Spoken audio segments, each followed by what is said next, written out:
It's a dream that's been with us for ages, right? The idea of just knowing what someone else is thinking, of bridging that silent gap between two minds. Well, what used to be pure science fiction is getting closer and closer to becoming science fact. But here's the thing. That dream forces us to ask a really heavy question. What if your thoughts were no longer just yours? I mean, really think about that. What if the most private place in the entire universe, your own mind, suddenly wasn't so private anymore? So let's talk about this telepathic dream. At the end of the day, where does this all come from? Well, it's a really deep, really human desire, isn't it? This need to be completely, truly understood without having to fumble around with words, to just connect. Okay, so how on earth could this even be possible? How do you take that big philosophical idea and actually turn it into real-world tech? Well, it all starts with a piece of hardware that acts as a bridge between our brains and the digital world. And that bridge is what we call a neural implant. Now, this isn't magic, okay? Think of it more like a super advanced translator. It's a tiny device that literally listens to the electrical chatter of your brain cells, the actual language of your thoughts, and translates it into ones and zeros that a computer can read. So what would that actually look like in practice? Let's say you're thinking about, a blue car. Step 1, the implant in your brain captures that specific brain signal. Step 2, it digitizes that pattern into data. Step 3, it beams that data wirelessly to someone else. And finally, step 4, the implant on the other end receives that data and stimulates the right part of their brain to see the exact same blue car. Bam! A thought shared from one mind to another. All right, now let's just imagine for a second that we get this right, we perfect it.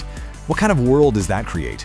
Let's dive into the sunny side of things, the almost utopian vision of what this could mean for all of us. I mean, the potential breakthroughs are just staggering. Imagine wanting to learn a new language or how to play an instrument and just downloading the skill instantly.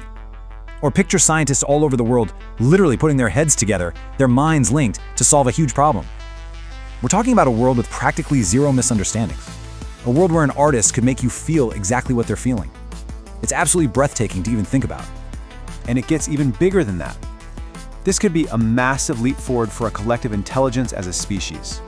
Imagine tackling the biggest problems we face, climate change, curing diseases, not as billions of separate people, but as one single, connected global consciousness.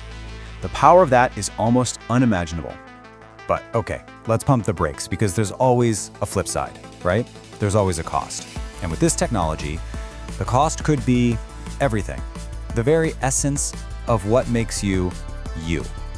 This is where that beautiful dream starts to look a whole lot like a nightmare. Seriously, let's just stop and think about this for a second. If we throw open the doors to our own minds, what are we giving up? What happens to the idea of being an individual? What about secrets, or just that private inner world that we all have? It's like every single promise we just talked about has this dark, terrifying shadow. You get radical empathy? Well, maybe you lose your sense of self, of who you are. You get flawless communication? That could easily turn into total thought surveillance. And that incredible collective intelligence? It might just mean the complete and total death of privacy. Forever. And this really hits it on the head. For all of human history, the one place that was truly, absolutely yours was your own mind. It's the last real private space. And this technology is basically asking us, are you ready to give up the key to that last sanctuary? And it gets even scarier, because this isn't just about sharing, it's about control. If you can send a thought, why not an emotion? Could a government make its citizens feel patriotic? Could a company literally beam the desire for a product directly into your head? I call it forced empathy, and that is a truly chilling idea. So, here we are. We've seen the dream, and we've seen the nightmare, the incredible promise, and the terrifying danger. And in the end, this massive societal question, it really boils down to a very personal choice for each of us. Because this whole conversation, it's not really about the technology itself, is it? It's not about the wires or the computer chips. It's about what it even means to be human. It forces us to look in the mirror and ask ourselves, what do we value more? Our own private, individual self, or the power of the collective? And that's really where we have to leave it.